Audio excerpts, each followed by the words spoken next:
வணக்கம். திசைகளின் 10 மணி செய்திகள். அம்ரி சேமாட் ரேமன்கோ காணாமல் போன சம்பவம். வழக்கை நடத்திய சட்டத்துறை அலுவலகத்துடன் நாளை சந்திப்பு. அடையாளம் தெரியாத கும்பலால் கடத்தி செல்லப்பட்டதாக கூறப்படும் சமூக ஆர்வலர் அம்ரி சேமாட் மற்றும் பாதிரியார் ரேமன்கோ காணாமல் போன சம்பவம் தொடர்பில் அரசு தரப்பில் வழக்கை நடத்திய சட்டத்துறை அலுவலகத்தின் அதிகாரிகளுடன் நாளை வெள்ளிக்கிழமை சந்திப்பு நடத்தப்படும் என்று உள்துறை அமைச்சர் டத்தோஸ்ரீ சைஃபுடின் நசுட்டியன் இஸ்மாயில் தெரிவித்துள்ளார். இவ்விருவரின் குடும்பத்திற்கும் அரசாங்கமும் போலீஸ் துறையும் உரிய இழப்பீடு வழங்கப்பட வேண்டும் என்று கோலாலம்பூர் உயர்நீதிமன்றம் அளித்த தீர்ப்பை தொடர்ந்து தகவல்களை துல்லியமாக பெறும் பொருட்டு சட்டத்துறை அலுவலகத்தின் அதிகாரிகளிடம் விளக்கம் கோரப்படும் என்று சைஃபுடின் குறிப்பிட்டார். இவ்வழக்கில் சமூக ஆர்வலர் அம்ரி சேமாட் குடும்பத்திற்கு 3 மில்லியன் ரிங்கெட்டும் பாதிரியார் ரேமன்கோ குடும்பத்திற்கு 31 மில்லியன் ரிங்கெட்டும் இழப்பீடாக வழங்கும்படி உயர் நீதிமன்ற நீதிபதி டத்தோ சு தியங்ஜோ உத்தரவிட்டிருந்தார். அரசாங்கமும் போலீஸ் துறையும் தங்களுக்கான சட்டப்பூர்வ கடமைகளை மீறிவிட்டதாகவும் அவற்றின் அதிகாரிகள் அரசியலமைப்பு சட்டத்திற்கு விரோதமாக நடந்து கொண்டதாகவும் நீதிபதி சு தியங்ஜோ குறிப்பிட்டார். அதேவேளையில் பாதிரியார் ரேமன்கோ கடத்தப்பட்ட சம்பவத்தில் சேவையில் உள்ள போலீஸ் அதிகாரிகள் அல்லது முன்னாள் அதிகாரிகள் ஆகியோரை உள்ளடக்கிய ஒருவர் அல்லது அதிகமானோர் சம்பந்தப்பட்டு இருக்கலாம். ஓர் உத்தரவின் அடிப்படையில் அவர்கள் செயல்பட்டுள்ளனர் என்று நீதிமன்றம் முடிவுக்கு வந்துள்ளதாக நீதிபதி சு தியங்ஜோ தமது தீர்ப்பில் தெரிவித்தார். கடந்த செவ்வாய்க்கிழமை லைசன்ஸின்றி மோட்டார் சைக்கிளை செலுத்திய ஒரு பாகிஸ்தான் ஆடவரை தடுத்து நிறுத்திய போலீஸ்காரர்களின் நடவடிக்கை குறித்து சர்ச்சை செய்ததாக கூறப்படும் இன்ஸ்பெக்டர் ஷீலா குறித்து போலீசார் விசாரணை நடத்தி வருகின்றனர் என்று கோலாலம்பூர் போலீஸ் தலைவர் ரத்தோ ஃபாதில் மசஸ் தெரிவித்தார். போலீஸ்காரர்களின் நடவடிக்கை குறித்து ஷீலா சர்ச்சை செய்யும் காட்சியை கொண்ட காணொலி தற்போது சமூக வலைதளங்களில் வைரலாகி வருவது தொடர்பில் மாநகர் மன்ற போலீஸ் தலைவர் கருத்துரைத்தார். கோலாலம்பூர் ஜாலான் ஈப்போவில் உள்ள ஒரு உணவகத்தில் முன்புறம் இரவு 9:30 மணிக்கு நிகழ்ந்த இந்த சம்பவத்தின் போது துணிக்கடையில் வேலை செய்யும் 34 வயது பாகிஸ்தான் ஆடவர் போலீஸ்காரர்களால் தடுத்து நிறுத்தப்பட்டார். அப்போது அவ்விடத்திற்கு வந்த இன்ஸ்பெக்டர் ஷீலா அந்த அந்நிய நாட்டவரை போலீஸ்காரர்கள் மிரட்டுகின்றனர் என்றும் சம்பந்தப்பட்ட போலீஸ்காரர்களுக்கு சட்டத்தை பற்றி தெரியவில்லை என்றும் அந்த காட்சியை தனது கைபேசியில் பதிவு செய்து கொண்டே போலீஸ்காரர்களை ஏளனப்படுத்தியதாகவும் இன்று வெளியிட்டுள்ள ஒரு அறிக்கையில் டத்தோ ஃபாதில் மசஸ் தெரிவித்துள்ளார். இச்சம்பவம் தொடர்பில் சம்பந்தப்பட்ட போலீஸ்காரர்கள் புகார் அளித்திருப்பதாகவும் அவர் குறிப்பிட்டார். கடந்த மாதம் 47வது ஆசியான் உச்சநிலை மாநாட்டை வெற்றிகரமாக நடத்திய மலேசியா மாநாட்டின் நிர்வாகம் மற்றும் பாதுகாப்பு அம்சங்களில் செலுத்தப்பட்ட தீவிர கவனம் அமெரிக்க அதிபர் டொனால்டு டிரம்பின் மிகுந்த கவன ஈர்ப்பாக மாறியது என்று பிரதமர் டத்தோஸ்ரீ அன்வர் இப்ராஹிம் தெரிவித்தார். டொனால்டு டிரம்புடன் தாம் நேரடி சந்திப்பு நடத்திய போது பாதுகாப்பு அம்சங்களில் மலேசியா குறிப்பாக பாதுகாப்பு படையினர் கொண்டிருந்த திறனை அங்கீகரித்ததுடன் தமது பாராட்டையும் தெரிவித்துக் கொண்டார் என்று பிரதமர் குறிப்பிட்டார். போலீஸ் படை தலைவர் டத்தோஸ்ரீ முகமது காலித் இஸ்மாயிலை தனிப்பட்ட முறையில் நேரடியாக சந்தித்து அவருக்கும் அவர் தலைமையிலான போலீஸ் படைக்கும் வாழ்த்து கூற வேண்டும் என்று அமெரிக்க அதிபர் தமது விருப்பத்தை தெரிவித்ததையும் டத்தோஸ்ரீ அன்வார் மக்களுடன் பகிர்ந்து கொண்டார். இன்று சைபர்ஜியாவில் ஐசி டிசைன் பார்க் 2 மலேசிய மென்பொருள் அறிமுக விழாவில் உரையாற்றுகையில் டத்தோஸ்ரீ அன்வார் மேற்கண்டவாறு தெரிவித்தார். லஞ்ச ஊழல் தொடர்பில் கோலாலம்பூர் மாநகர் மன்றத்தின் மூத்த உயர் அதிகாரி உட்பட 4 நாளை நீதிமன்றத்தில் குற்றஞ்சாட்டப்படவிருக்கின்றனர். மலேசிய ஊழல் தடுப்பு ஆணையமான SPRM மேற்கொண்ட OPDC நடவடிக்கையில் கோலாலம்பூர் மாநகர் மன்றத்தின் அந்த மூத்த உயர் அதிகாரி பிடிபட்டுள்ளார். அவர் கோலாலம்பூர் செஷன்ஸ் நீதிமன்றத்தில் நாளை காலையில் குற்றஞ்சாட்டப்படவிருக்கிறார் என்று SPRM வெளியிட்டுள்ள ஒரு அறிக்கையில் தெரிவித்துள்ளது.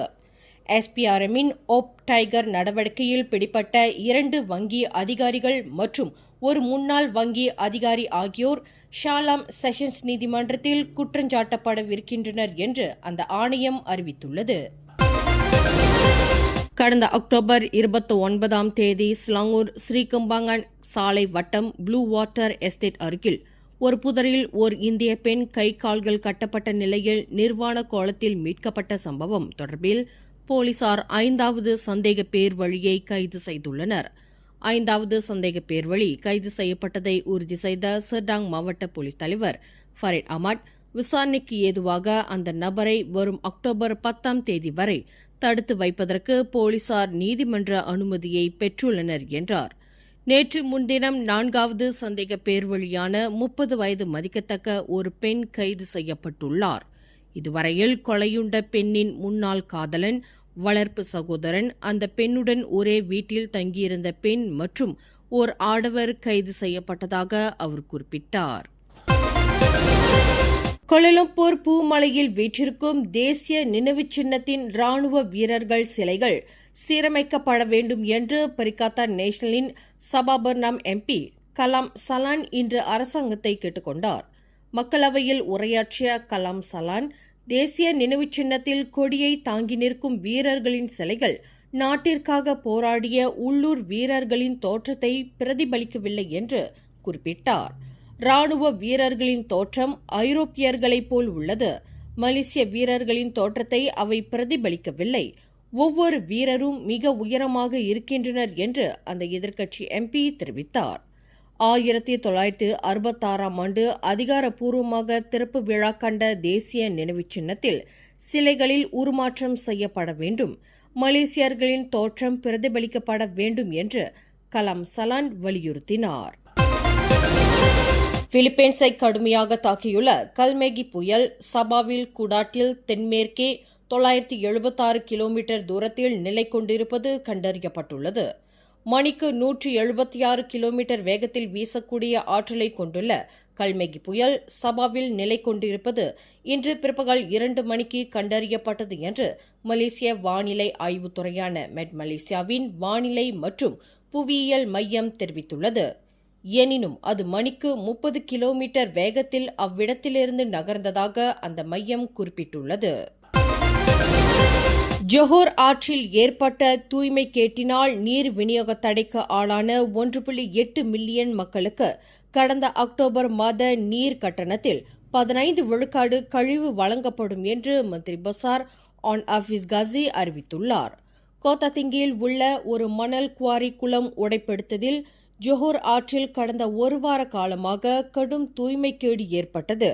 இதனால் அதிகமான மக்கள் நீர் விநியோக தடைக்கு ஆளாகினர். அவர்களுக்கு ஏற்பட்டுள்ள சிரமம் மற்றும் அசௌகரியத்தை கருத்தில் கொண்டு வீட்டு உரிமையாளர்கள், வழிபாட்டு தலங்கள், வர்த்தக வளாகங்கள் மற்றும் சமூக அமைப்புகள் முதலியவற்றுக்கு நீர் கட்டணத்தில் 15 விழுக்காடு கழிவு வழங்கப்படுவதாக மந்திரி பசார் அறிவித்துள்ளார். கப்பல் கட்டுமான தொழில்நுட்பத்தை மலாய்க்காரர்களிடமிருந்து ரோமானியர்கள் கற்றுக்கொண்டனர் என்று கூறப்படுவதற்கு வரலாற்று ரீதியாக எவ்வித சான்றும் இல்லை என்று மலேசிய தேசிய பல்கலைக்கழகத்தின் மலாய் தொழில்நுட்ப வரலாற்று பேராசிரியர் doctor one Ramli one doubt தெரிவித்தார். எனினும் கப்பல் கட்டுமானத்தில் மலாய்க்காரர்கள் முறையும் ரோமானியர்கள் முறையும் கிட்டத்தட்ட ஒரே மாதிரியான சாயலை கொண்டுள்ளது என்று அவர் தெளிவுபடுத்தினார். கப்பல் கட்டுமானத்தை மலாய்க்காரர்களிடமிருந்து ரோமானியர்கள் கற்றுக்கொண்டனர் என்று மலேசிய அனைத்துலக இஸ்லாமிய பல்கலைக்கழகத்தின் விரிவுரையாளர் பேராசிரியர் டாக்டர் சுலேஹா யாக்கூப் வாதிட்டு வருவது தொடர்பில் பேராசிரியர் டாக்டர் ஒன் ரம்லி இவ்விளக்கத்தை தந்துள்ளார். பினாங்கு பயன் லெப்பாஸ் ஜாலான் கினாரி சுங்கை ஆரா சாலையில் மிகப்பெரிய புதைக்குழி ஏற்பட்டதற்கு நிலத்தடியில் உள்ள நீர் ஓட்டமே காரணமாகும் என்று மாநில கட்டமைப்பு போக்குவரத்து இலக்கவியல் ஆட்சிக்குழு உறுப்பினர் ஜைரில் கீர் ஜொஹாரி தெரிவித்தார். புதைக்குழி ஏற்பட்டதற்கு காரணம் என்ன என்பதை அறிய அவ்விடம் தோண்டப்பட்டு ஆராயப்பட்ட போது நிலத்தடியில் பெரிய நீரோட்டம் இருப்பது தெரிய வந்துள்ளது என்று பொதுப்பணி இலாகா உறுதி செய்துள்ளது. நிலத்தடியில் நீரோட்டம் இருப்பதற்கு நீர் குழாய்கள் ஏதும் உடைந்துள்ளனவா என்பது குறித்து தற்போது அலசி ஆராயப்பட்டு வருவதாக அவர் விளக்கினார். சாலையில் ஏற்பட்ட புதைக்குழி காரணமாக அந்த சாலை வாகன போக்குவரத்துக்கு தற்காலிகமாக மூடப்பட்டிருக்கிறது. மலேசியாவின் தேசிய காற்பந்து அணியான அரிமாவ் மலாயாவில் இடம்பெற்றுள்ள மேலும் ஒரு கலப்பு ஆட்டக்காரரின் குடும்பத்தினர் மலேசியாவுடன் அறவே தொடர்பு இல்லாதவர்கள் என்று அர்ஜென்டினா செய்தித்தளம் ஒன்று அம்பலப்படுத்தியுள்ளது. மலேசிய தேசிய அணியில் இடம்பெற்றுள்ள 7 கலப்பு ஆட்டக்காரர்களின் தாத்தா பாட்டி மலேசியாவை சேர்ந்தவர்கள் என்று பொய்யான ஆவணங்களை உலக காற்பந்து சம்மேளனமான ஃபீஃபாவிடம் வழங்கப்பட்ட மோசடியை தொடர்ந்து அந்த 7 ஆட்டக்காரர்களின் பூர்வீகம் மலேசியா அல்ல என்றும் அர்ஜென்டினா, ஸ்பெயின் முதலிய நாடுகளை சேர்ந்தவர்கள் என்றும் அந்த செய்தித்தளம் முதல் முறையாக அம்பலப்படுத்தியுள்ளது. ஆக கடைசியான அந்த செய்தித்தளம் நேற்று அம்பலப்படுத்திய மற்றொரு விவகாரத்தில் மலேசிய தேசிய அணியின் முன்னணி ஆட்டக்காரரான ஹேவியர் மெச்சூகா மலேசியாவுடன் தொடர்பு இல்லாதவர் என்று அந்த அகப்பக்கம் குறிப்பிட்டுள்ளது.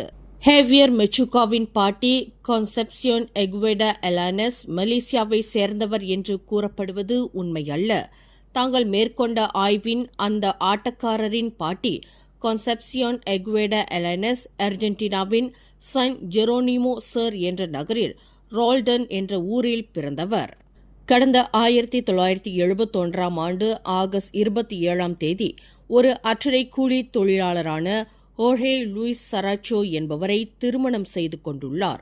நிலைமை இவ்வாறு இருக்கும்போது அந்த மூதாட்டி எவ்வாறு மலேசியராக இருக்க முடியும் என்று அந்த செய்தித்தளம் கேள்வி எழுப்பியுள்ளது.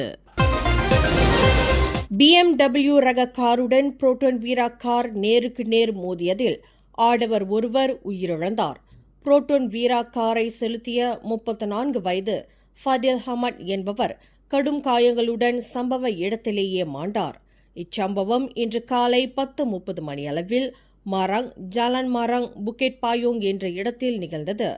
ஒரு கட்டுமான தொழிலாளியான உயிரிழந்த நபர் செலுத்திய புரோட்டான் வீரா ரக கார் வேக கட்டுப்பாட்டு இழந்த நிலையில் எதிரே வந்த BMW ரக காருடன் மோதியதாக பூர்வாங்க விசாரணையில் தெரிய வந்துள்ளது என்று மாராங் மாவட்ட போலீஸ் தலைவர் முகமது சோஃபியான் ரிஸ்வான் தெரிவித்தார். மேலும் செய்திகளை தெரிந்து கொள்ள கீழே இருக்கும் பெல் பட்டனை அழுத்துங்கள். உங்கள் மகிழ்ச்சியை வெளிப்படுத்த லைக் மற்றும் ஷேர் செய்யுங்கள். தொடர்ந்து திசைகளோடு இணைந்திருக்க சப்ஸ்கிரைப் செய்யுங்கள்.